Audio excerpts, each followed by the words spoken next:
Et pour ce faire, une association se propose donc de donner les outils de la réussite aux enfants de 9 à 14 ans. Elle se nomme d'ailleurs l'outil en main. Des ateliers proposés aux plus jeunes pour essayer la soudure, la mécanique ou encore la mosaïque.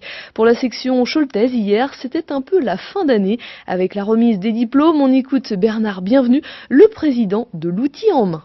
Le concept est simple, c'est rassembler dans un même atelier, sous un même toit, des retraités, des gens de métier, professionnels ayant bien travaillé dans leur année et qui ont le souci de transmettre leur savoir à des enfants à partir de 9 ans jusqu'à 14 ans. Aujourd'hui, c'est un petit peu émouvant, c'est la remise des prix, c'est la finalité de tout cela. Qu'est-ce que vous en gardez de cette année ? C'est une année qui a été très agréable. Il y a une très bonne ambiance entre les anciens, donc deux générations, les grands-parents et les petits-enfants. Donc très bonne ambiance. Les enfants passent par tous les métiers obligatoirement, donc font trois séances par atelier. Sachant qu'on a 18 ateliers, ça occupe bien toute l'année. Il y a des métiers qui sont assez étonnants, de la soudure, on a vu de la soudure notamment. Ouais, les enfants aiment bien faire de la soudure au chalumeau ou de la soudure à l'arc ou de la soudure, il faut même de la soudure à l'étain.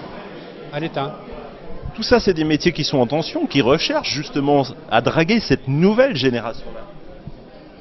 Oui, ce sont des métiers qui sont en recherche d'ouvriers, de personnes capables. Et voilà, il faut que les enfants comprennent que les métiers manuels sont des métiers également très intéressants. D'ailleurs, la plupart des enfants qui viennent ce sont des manuels. Ce qui ne veut pas dire qu'ils ne sont pas intellectuels, mais qui aiment bien les métiers manuels. C'est une promotion de combien d'enfants que vous aviez là ? Alors, nous avions cette année 22 enfants. Pour 30 gens de métier, 30 bénévoles. C'est des enfants qui venaient parce que les parents les avaient poussés, par curiosité aussi peut-être ? En général, ce sont les parents qui les inscrivent parce que les enfants sont un peu trop jeunes, 9-10 ans, pour avoir cette initiative. Mais ce sont des enfants qui aiment bien bricoler, qui aiment bien travailler de leurs mains, qui sont demandeurs. Voilà.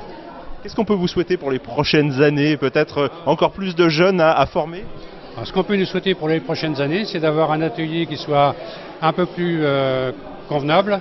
Avoir des bénévoles, parce que nous manquons de bénévoles, sachant qu'il nous faut obligatoirement un bénévole par enfant, même deux, parce que comme les anciens sont quelquefois des maladies, des obligations autres ne sont pas toujours présents.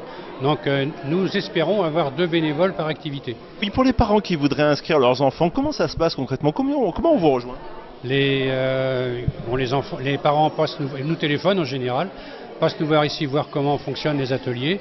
On leur remet un dossier d'inscription qu'ils nous rendent avec une inscription, elle est 120 € pour l'année complète, l'année scolaire. C'est une inscription qui va de septembre à juin.